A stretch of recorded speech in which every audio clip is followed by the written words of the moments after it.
Queridos, o tema da mensagem de hoje é uma pergunta: por que Deus nos faz esperar?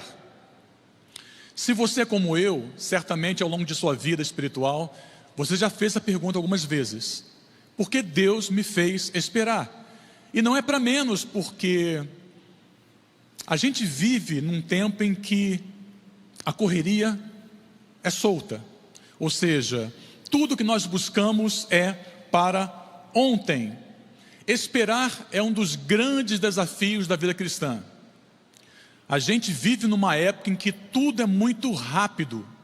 Se você vai ao shopping e sobe a escada rolante e alguém está parado à esquerda, você já cutuca a pessoa que quer passar. Nós não suportamos mais andar na escada rolante, esperar a escada rolante. Se, por exemplo, você faz um pedido de uma pizza e atrasa 5 minutos, você já fica um pouco inquieto. Sou só eu, queridos? Me ajudem. Não, né? Se o Waze indica um atraso de 5 minutos no seu trajeto, você já fica incomodado ao volante, amém? Não é assim? A gente vive na era da velocidade em todas as coisas. Por um lado, isso é muito bom. É bom porque, por exemplo, velocidade nos transportes leva você a cruzar os oceanos em apenas algumas horas. A velocidade da informação é muito importante, porque hoje nós podemos, pelo celular, ter acesso a tudo o que acontece e não acontece no mundo em questão de segundos. Então veja como é importante a velocidade. No entanto, nós podemos projetar essa velocidade para Deus. E isso não é bom, porque às vezes queremos que Deus faça algo em nossa vida para ontem, e nós perdemos o valor de experimentar o processo espiritual. Então hoje Deus quer falar algo forte ao seu coração, para que você possa esperar a bênção que você tanto deseja, com alegria, com paz e com paciência. A Bíblia afirma, vou ler para vocês, a Bíblia afirma em alguns textos bíblicos sobre a questão da espera, que todo homem e mulher de Deus esperou, precisou esperar. Por exemplo, quantos anos Abraão e Sara esperaram pelo filho da promessa? Me ajudem. Quantos? Isso, 25 anos. Jacó esperou 7 anos e 7 dias para ter Raquel como esposa, e depois trabalhou por ela mais 7 anos. Isso é amor, isso é paixão. José esperou 13 anos até ser eleito governador do Egito. Moisés, ainda no Egito, esperou 40 anos no deserto para libertar o povo do cativeiro egípcio. E esperou mais 40 anos até chegar, olhar, contemplar a terra prometida. Ele contemplou, mas não pôde entrar. Vocês conhecem bem a história. Davi esperou 15 anos para ser ungido rei em Hebrom. Paulo só conheceu Pedro depois de 3 anos, e alguns teólogos afirmam que ele ficou no anonimato por 14 anos, 14 longos anos, até se tornar o Paulo que nós conhecemos, o maior teólogo do Novo Testamento, o maior escritor do Novo Testamento, depois de 14 anos. A lista é completa. Jesus esperou 30 anos para iniciar seu ministério. Ele já nasceu filho de Deus, e esperou mais 3 anos, 3 anos e meio, para poder cumprir a sua missão na cruz do Calvário. A lista é longa, mas eu tenho certeza absoluta, escute bem isso, de que todos os homens e mulheres que esperaram no Senhor com paciência, fé, alcançaram a vitória, amém? Todos eles alcançaram a vitória, mesmo que não tenham experimentado um grande milagre, mas todos eles experimentaram a boa, a perfeita e a agradável vontade do Senhor, amém, queridos? Isso é Bíblia, ou seja, eu preciso aprender que eu tenho que esperar. Se eu quero viver a plenitude da vontade do Senhor na minha vida e na minha casa, eu preciso aprender a esperar. Esperar é uma arte perdida. e nós temos que resgatá-la em nome de Jesus. Amém? Estão comigo? Glória a Deus. Para compreender melhor o processo de espera, eu quero convidar você a ler comigo o texto de João, capítulo 11, versos 1 a 6. João 11, versos 1 a 6.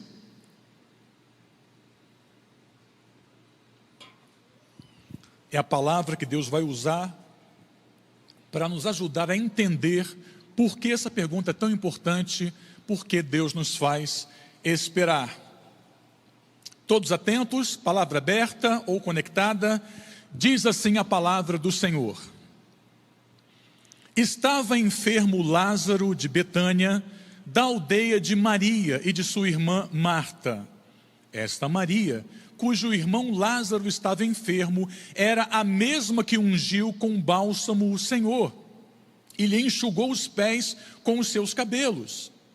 Mandaram, pois, as irmãs de Lázaro dizer a Jesus: Senhor, está enfermo aquele a quem amas. Ao receber a notícia, disse Jesus: esta enfermidade não é para a morte, e sim para a glória de Deus, a fim de que o Filho de Deus seja por ela glorificado. Ora, amava Jesus a Marta e a sua irmã e a Lázaro. Quando, pois, soube que Lázaro estava doente, ainda se demorou 2 dias no lugar onde estava. Eu preciso fazer uma oração. Meu Senhor, meu Salvador, Jesus, querido Jesus, estamos aqui diante da Tua Palavra.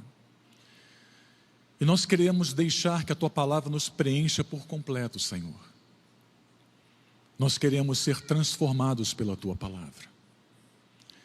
Nós consagramos a Ti a nossa mente, o nosso coração, para que não haja nenhum impedimento em nós para o Teu agir nesta noite em nossa vida. Que a nossa mente e o nosso coração sejam levados cativos a Ti, Senhor Deus. Que nenhuma distração, nenhuma preocupação possa tirar de nós, roubar de nós o poder da Tua Palavra. Nós consagramos a nossa mente, o nosso coração e Te entregamos a nossa vida e declaramos: fala conosco, Senhor. Nós queremos ouvir a Sua voz, assim oramos em nome do Teu Filho Jesus. Amém, amém e amém. Amém, queridos. Por que Deus nos faz esperar? O que essa palavra de João capítulo 11 nos ensina sobre como resposta a essa pergunta tão intrigante? Em primeiro lugar, Deus nos faz esperar porque Jesus deve ser glorificado em cada bênção que você recebe. Jesus deve ser glorificado em cada bênção que eu e você recebemos. Leia o verso 4 comigo. Ao receber a notícia, disse Jesus: esta enfermidade não é para a morte, e sim para a glória de Deus, a fim de que o Filho de Deus seja por ela glorificado. Irmãos, tudo que acontece na minha vida precisa ser para a glória de Deus. Tudo que eu vivo, o ar que eu respiro, o meu trabalho, a minha empresa, a minha família, meu ministério, meu pastorado, tudo que eu faço, tudo que eu sou, tudo que eu tenho, tudo que eu realizo, tem de ser para a glória de Deus. É o que o texto diz. Ou seja, Cristo deixou muito claro: a cura de Lázaro iria acontecer, mas a cura de Lázaro seria com um propósito muito claro de glorificar o Pai, de glorificar o nome de Jesus. O propósito de tudo que acontece na sua vida, inclusive receber um milagre, é glorificar a Jesus. Portanto, queridos, se o milagre ainda não aconteceu, é porque Deus está preparando detalhadamente cada circunstância da sua vida, para que você seja abençoado e o nome de Jesus seja glorificado. Tudo que acontece com você, quer seja uma luta, um desafio, uma batalha, uma vitória, uma conquista, tudo que acontece em sua vida precisa, é necessário que glorifique o nome de Jesus. Amém, queridos? Quando você entender, quando você compreender que o milagre não é só para você, mas é para glorificar o nome de Jesus, você vai ter um upgrade na sua alma. Você vai trocar a murmuração pela adoração. Você vai trocar a inquietação pela paz. Você vai trocar a reclamação pela gratidão. É isso que acontece quando você entende que tudo que a sua vida produz precisa, é necessário glorificar o nome de Jesus. A urgência do milagre na vida de Lázaro, escute isso, meus irmãos. A urgência no milagre na vida de Lázaro não podia ser maior do que a urgência da glorificação do nome de Jesus. A urgência no seu milagre não pode ser maior do que a glória para o nome de Jesus. Ou seja, muitas pessoas não recebem a bênção de Deus porque ainda não compreenderam que precisam com essa bênção glorificar o nome de Jesus. Muitas pessoas recebem bênçãos, milagres, e a primeira coisa que fazem é se afastar da presença de Deus. É por isso que Deus nos leva a esperar, para que possamos entender o processo, e através desse processo entender que tudo que acontece na minha vida tem o propósito único, principal, de glorificar o nome do Senhor. Lá em 1 Coríntios 10, 31, diz assim a palavra do Senhor. 1 Coríntios 10, 31. Portanto, quer comais, quer bebais, ou façais outra coisa qualquer, fazei tudo, para quê, meus irmãos? Fale mais forte, fazei tudo. Fale mais forte, fazei tudo. Aleluia! Faça tudo para a glória do Senhor. Tudo para a glória dele. Quando Deus percebe que no teu coração os dons, os talentos, expertises, habilidades, competências, quando tudo isso converge para glorificar o nome de Jesus, a bênção vem, a bênção é derramada. E nos faz esperar para que possamos entender esse propósito. Lá em Efésios capítulo 3, versos 20 a 21, o apóstolo Paulo também diz: ora, há aquele que é poderoso para fazer infinitamente mais do que tudo quanto pedimos ou pensamos, conforme o seu poder que opera em nós. A Ele, somente a Ele, seja a glória na igreja e em Cristo Jesus, por todas as gerações, para todos sempre, amém, amém e amém. Ele é poderoso para fazer na sua vida infinitamente mais. Essa palavra não foi escrita à toa, é infinitamente mais. É por isso que Ele é poderoso, desde que você entenda, você compreenda que a bênção vem para abençoar você, é claro, mas para glorificar o nome do Senhor. Muitas bênçãos estão retidas, porque Deus sabe, Ele conhece o nosso coração, e sabe que ainda não há inclinação para glorificar o teu santo nome. Então você precisa entender de uma vez por todas, que a bênção vai chegar, o milagre vai bater a porta, a partir do momento em que você entende e inclina o seu coração para Deus, declarando: Senhor, a minha vida é tua, esse talento é para te glorificar, esse recurso é para te glorificar, a minha casa é para te glorificar, a minha família é para te glorificar, o meu talento, o meu louvor é para te glorificar, a minha força, a minha inteligência é para te glorificar, esse milagre é para te glorificar, tudo em minha vida é para te glorificar. Tudo em minha vida é para te glorificar, Senhor. A gente demora para entender esse princípio. E princípio é algo que é posto no começo da sua história. Quando você põe um princípio espiritual na sua vida, algo novo vai acontecer. Eu estou escrevendo um livro de um amigo, e na introdução do livro ele fala um pouco sobre isso. De que todo princípio, quando obedecido, carrega em si uma bênção que nos envolve. Isso é verdade. Quando você se expõe a obedecer um princípio, a bênção que o princípio carrega vem sobre a sua vida. Por isso a palavra diz que é melhor obedecer do que sacrificar. Porque a obediência traz a bênção. A obediência traz o consolo. A obediência traz a firmeza que você precisa para viver muito e muito bem. Amém, queridos?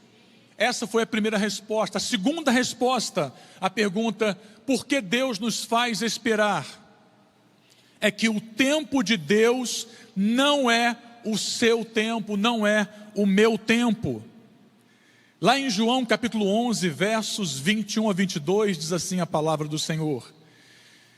Disse, pois, Marta a Jesus: Senhor, se estiveras aqui, não teria morrido meu irmão. Já falou assim? Já falou assim para Deus? Seja sincero, abre o coração. Senhor, se o Senhor tivesse agido, seria tão diferente, né? Ah, Senhor. Ela cutucou um pouco o mestre. Eles eram amigos íntimos. E o texto continua. Ela disse assim: mas também sei que mesmo agora, ou seja, é muito ruim você entender linguística, porque você compreende o texto e aquilo salta aos teus olhos e fala ao coração. Essa expressão aqui, mesmo agora, é assim, olha: apesar de tudo, apesar do seu atraso, eu sei que o Senhor é poderoso para fazer muito mais. Ou seja, não era falta de poder o problema. Era que no coração de Marta havia uma dúvida: eu sou tão importante para Deus assim mesmo? A questão era o tempo. Não era falta de poder. Marta viu milagres. Marta viu várias coisas acontecerem com Cristo. Eram amigos próximos, íntimos. Então não era falta de poder. Era simplesmente o entendimento dela de que o tempo de Jesus estava fora do compasso. Ou seja, tudo quanto pedires a Deus, Deus te concederá. Eu sei que você já ouviu essa frase algumas vezes, mas vou repeti-la porque é necessário. Deus não se atrasa, nem se adianta, porque o tempo dele é perfeito. Para Marta e Maria, Jesus estava atrasado. Mas no mundo espiritual, Jesus chegou na hora exata, na hora perfeita, na hora certa, na hora cravada do Senhor. Lembra daquela canção da Renascer Praise? Vou tentar, tá? Diz assim: Jesus, plano melhor. Que diz mais? Nunca chega atrasado. Sua hora é perfeita, sua maneira a mais linda. Seja feita a sua... Me ajudem. Eu só quero a sua vontade, assim na terra como no céu. Você pode aplaudir esse Deus maravilhoso? Você pode glorificar esse Deus maravilhoso? Ele é tremendo. Deus de graça e bondade, Deus querido. Te amamos, Jesus, nós te amamos. Lá em 2 Pedro, capítulo 3, verso 9, o apóstolo diz assim: não retarda o Senhor a sua promessa. Que promessa é essa? Da volta dele, para resgatar a sua igreja. Então Pedro diz: não retarda o Senhor a sua promessa, como alguns a julgam demorada. Pelo contrário, Ele é longânimo para convosco, não querendo que nenhum pereça, senão que todos cheguem ao arrependimento. Ele não se atrasa. Sabe por que Cristo não voltou ainda? Por você. Esse texto fala muito comigo, irmãos, porque eu me converti com 25 anos de idade. Eu fico imaginando se Cristo decidisse voltar quando eu tinha 23 anos. Eu estaria no inferno. Jesus espera pacientemente o nosso sim. Ele espera pacientemente que nós o sirvamos com alegria, com disposição, com entrega. Ele espera pacientemente que você permita que o Espírito Santo envolva a tua vida de uma tal maneira que não sobra espaço para mais nada, a não ser da glória, da presença, da paz de Cristo. Ele espera pacientemente. Então cabe a nós olhar para Ele e falar: Senhor, eu vou esperar. Eu entendo o processo. Eu sei que a sua vontade é maravilhosa. Eu sei que tens o melhor para mim. Então eu vou aprender a esperar. É o que Pedro disse. Para que todos cheguem ao arrependimento, se convertam, se entreguem a Cristo. Ou seja, Ele não está atrasado, mas dando bondade, misericórdia, paciência, para que não só eu, mas tantos outros possam entregar o coração para aquele que é o nosso Senhor e Redentor. Amém, queridos? Lá em Gálatas 4, de 4 a 5, Paulo diz assim: vindo, porém, a plenitude do tempo, Deus enviou o seu Filho, nascido de mulher, nascido sob a lei, para resgatar os que estavam sob a lei, a fim de que recebêssemos a adoção de filhos. O que é plenitude dos tempos, ou do tempo? É um momento preciso onde todas as coisas convergiam para que Cristo pudesse vir e cumprir a sua missão de morrer, de se entregar pela humanidade. Havia uma língua única no mundo, conhecido praticamente, o grego koiné. O Império Romano construía estradas que percorriam todo o Império, o norte da África, o sul da Europa, a Ásia Menor, o Oriente Médio. As estradas romanas eram seguras, favoreciam o evangelismo. Uma só língua, estradas para evangelizar, para discipular, para fazer missões. Tudo estava calmo devido à Pax Romana. Então Cristo veio na hora exata, porque Deus faz tudo na hora certa. Ele não se atrasa, não se adianta. Isso aqui é uma prova cabal, de que o Senhor sabe o que faz.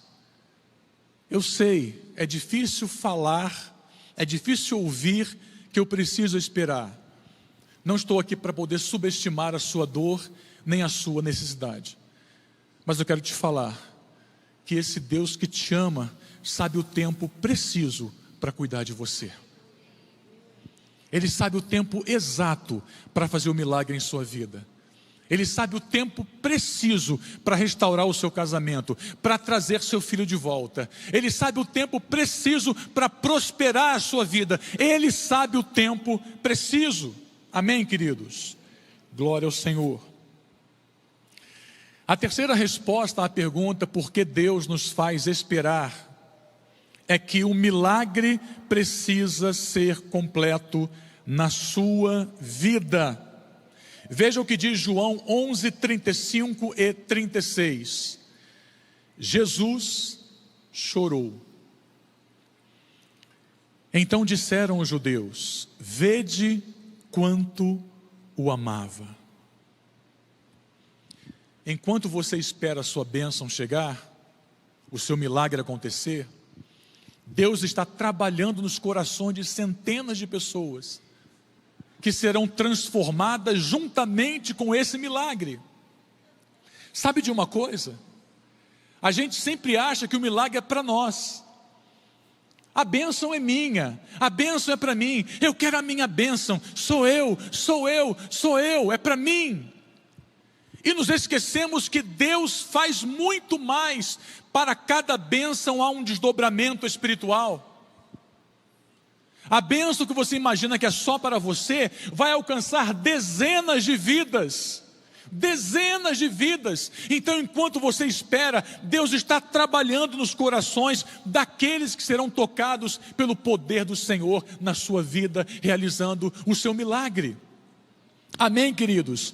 Jesus queria usar a ressurreição de Lázaro para alcançar centenas de vidas, principalmente dos judeus que duvidavam de que ele era filho de Deus. Ou seja, estava no plano do Senhor. Estava no plano do Senhor. Não era atraso, era propósito. O que na sua vida você enxerga como atraso, Deus vê como propósito. Quando você olha, está demorando demais, Senhor Deus. Demora demais, Senhor, não aguento mais. Ele diz, calma.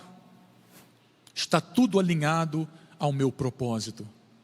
Eu vou agir. Tenha paciência, eu vou agir. Você precisa entender que a ação de Deus na sua vida faz parte de um plano maior. Você precisa entender que a ação de Deus na sua vida faz parte de um plano maior. Marta e Maria achavam que Cristo ia apenas curar ou ressuscitar Lázaro, que estava morto já há 4 dias. Na cabeça delas era isso. Mas para Cristo não. Ele olhava um cenário maior. Ele tinha uma visão mais ampla, que nós muitas vezes perdemos por conta da velocidade deste mundo. Ele estava preocupado não só com Lázaro, mas também com todos os judeus que estavam ali, com Marta, com Maria, com familiares, com amigos. Porque, ou seja, isso é parte da completude do chamado, da completude da bênção do Senhor. A sua bênção é completa, e ela é completa porque alcança além de você. A sua bênção precisa ir além de você. Ela tem que ir além de você. Amém, queridos? Lá em Gênesis 45, 4-5, é uma história bem interessante e conhecida. José do Egito se revela para os seus irmãos. Vocês conhecem bem a história. Ele era o filho de Jacó, o filho querido de Jacó, e isso despertava inveja aos seus irmãos. Por conta disso, ficou tão insustentável que os irmãos planejavam matar José. Rúben impediu a atrocidade e jogaram José num poço vazio. Não satisfeitos com isso, tomaram José e o venderam como escravo para uma caravana de ismaelitas que dirigia-se para o Egito. Imagine um irmão vender outro irmão como escravo. Que triste, que família sem paz, sem unidade. Chegando no Egito, ele foi revendido para Potifar, trabalhou na casa de Potifar como escravo. A graça estava com ele, a unção estava com ele, o poder de Deus estava com ele. Ele prosperou aquela casa, só que ele foi tentado pela mulher de Potifar, e mesmo permanecendo íntegro, ele foi acusado injustamente, e foi preso injustamente, mas na cadeia ele prosperou, ajudava o carcereiro, ele interpretava sonhos, sonho do copeiro, do padeiro do rei, mas ninguém se lembrava dele, e os anos foram passando, até quando, Senhor? Por que demoras? De repente, um serviçal do faraó lembra que José interpretava sonhos, e o chamou para interpretar o sonho das 7 vacas gordas e 7 vacas magras, que teve faraó. José, pela graça e pelo poder do Espírito Santo, interpretou perfeitamente o sonho. E faraó disse: quem pode sustentar esta nação, a não ser você? Ele foi eleito governador do Egito. Ele recebeu um nome egípcio chamado Safenate Paneia, que significa o salvador do mundo. De fato, ele salvou o mundo conhecido. Só que quando ele assumiu o governo do Egito, ele imaginou: Deus me fez justiça.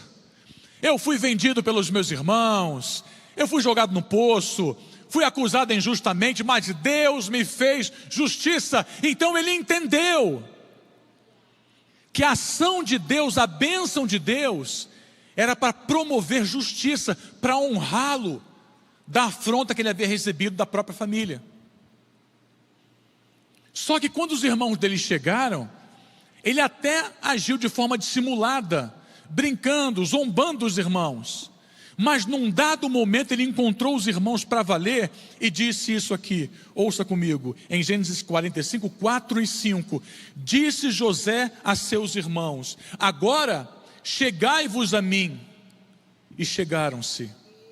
Então disse: eu sou José, vosso irmão, a quem vendestes para o Egito.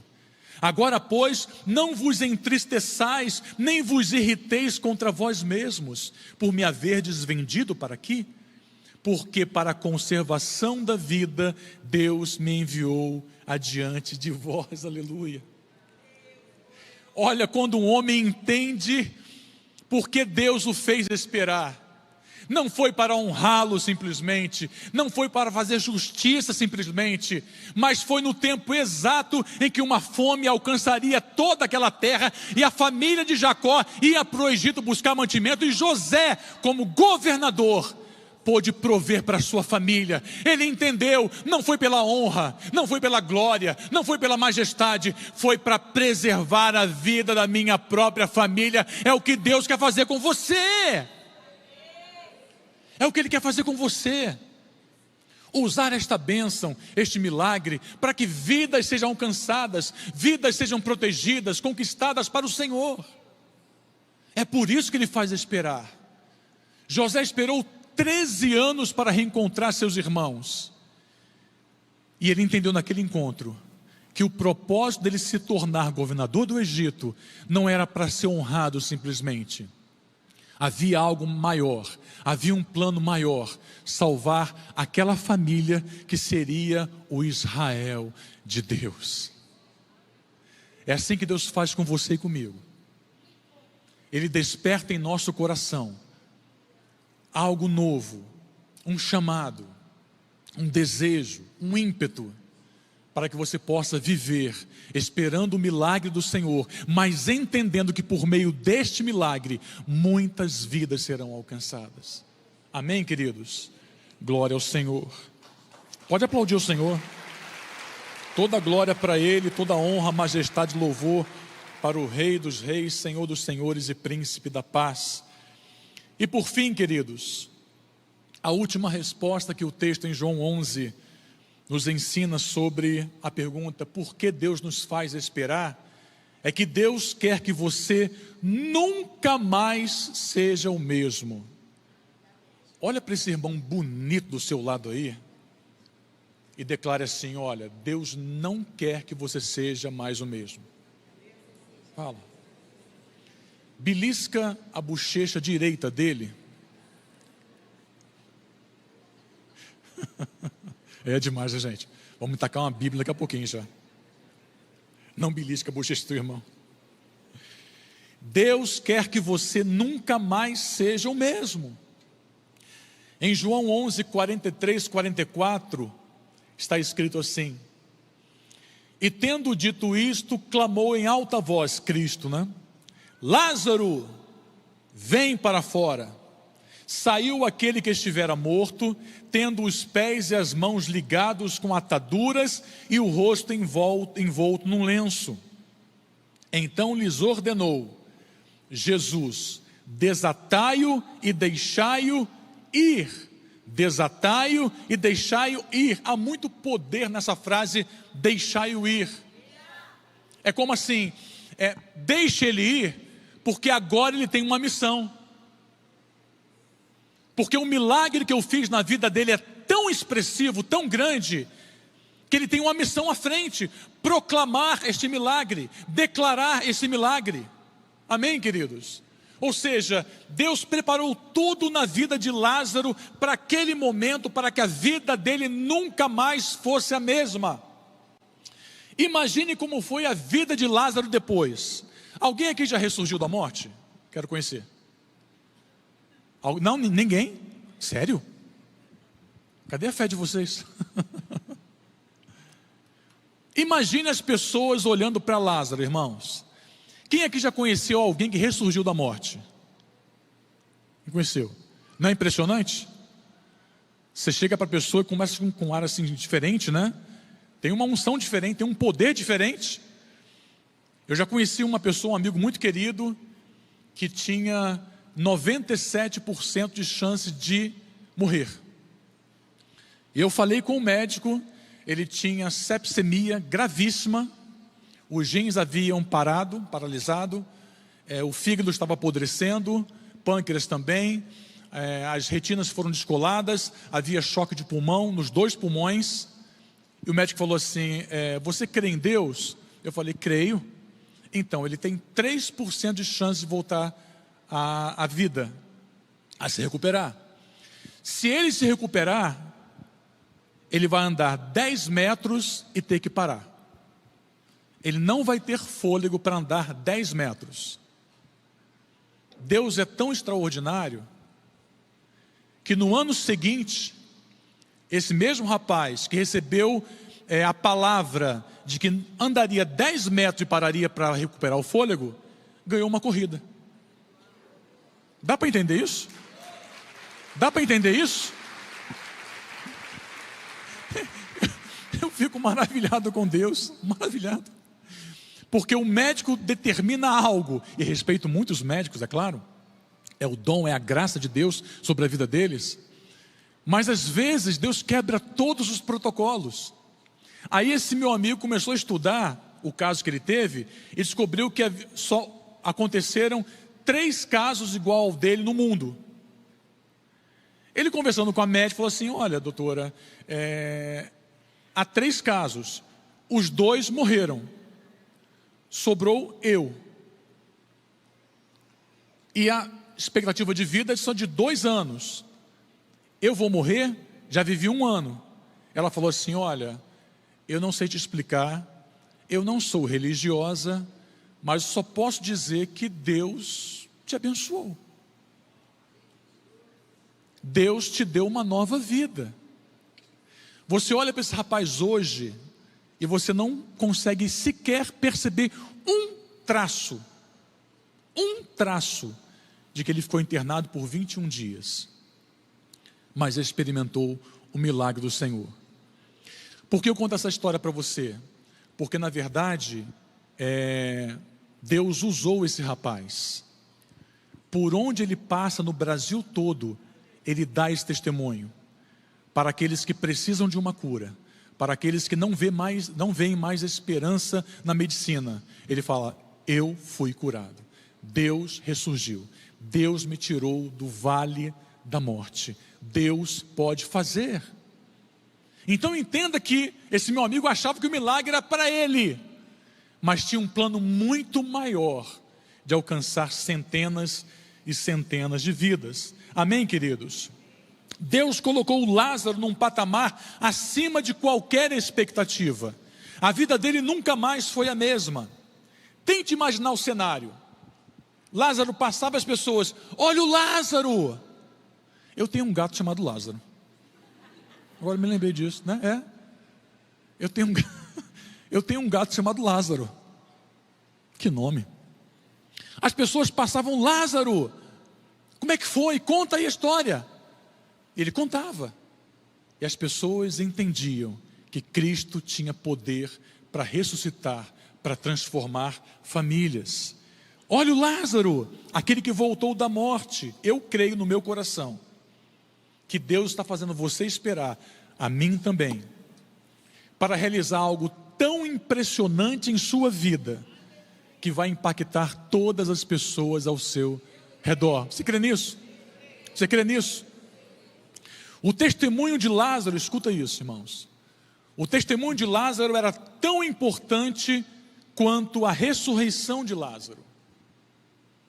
O testemunho de Lázaro era tão importante quanto a ressurreição de Lázaro. Quando Deus percebe que você quer testemunhar da sua vida, o milagre se aproxima. Deus não abençoa pessoas que não vão testemunhar, que vão guardar o milagre para si. É o meu milagre. Não é isso que Deus quer para a sua vida. Ele quer que você receba a sua bênção e você profetize e declare para os outros: aquele que me curou pode curar você também. Isso é evangelismo no mais alto grau. Lá em Marcos capítulo 5, verso 18 a 20, a palavra diz assim: ao entrar Jesus no barco, suplicava-lhe o que fora endemoniado que o deixasse estar com ele. Jesus, porém, não lhe permitiu, mas ordenou-lhe: vai para a tua casa, para os teus, anuncia-lhes tudo o que o Senhor te fez e como teve compaixão de ti. Então ele foi e começou a proclamar em Decápolis tudo o que Jesus lhe fizera, e todos se admiravam. Esse é o propósito. Ele queria seguir Jesus depois da libertação dos demônios. Cristo: não, volta para sua casa, volta para os seus amigos, declare sobre a vida deles o que eu fiz por você. E toda vez que ele testemunhava da cura, da libertação, as pessoas ficavam admiradas e impactadas. Não era uma admiração: ó, Deus poderoso, não. É uma admiração: Deus poderoso, eu quero esse Deus para mim. Eu quero esse Deus para mim. Esse é o poder do testemunho. Há muitas pessoas que estão aguardando a bênção, porque Deus não viu no coração delas a disposição para evangelizar, para declarar o seu testemunho.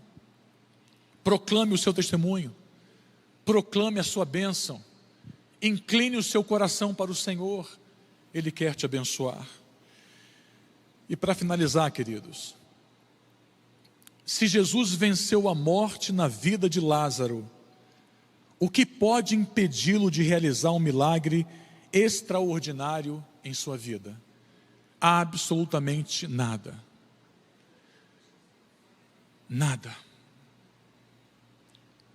Mas antes do milagre, você precisa conhecer Jesus.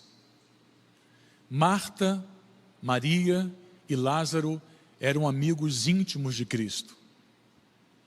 Por isso que na hora que eles mais precisaram, o Senhor estava ali, para tocar, para curar, para restaurar. Isso é muito importante, queridos. Isso é muito importante. Conhecer Jesus é a porta para todos os milagres em sua vida. Talvez você me contraponha dizendo assim: ah, pastor, mas o servo do centurião romano não conheceu Jesus e foi curado. É verdade. Ou então você diga: a filha da mulher Cirofenícia não conheceu Jesus e foi liberta. É verdade.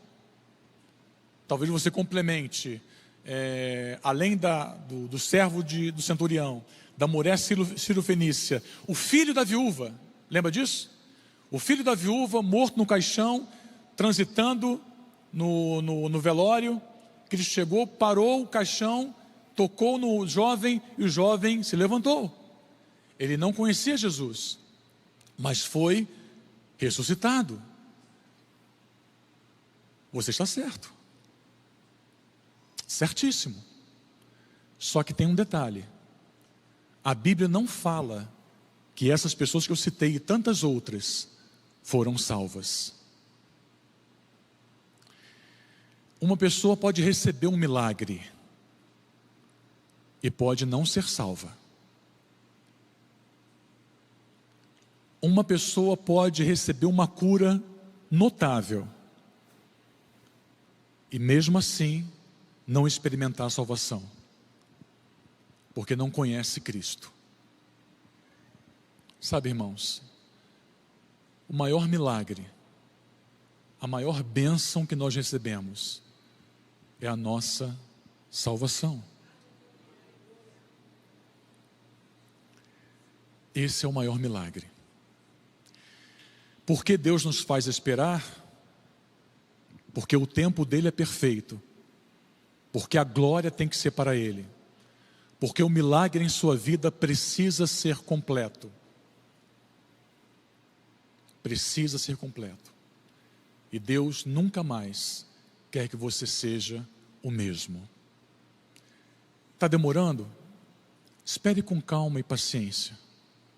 Como diz o Salmo 40, esperei com paciência no Senhor. Ele me ouviu e atendeu o meu clamor.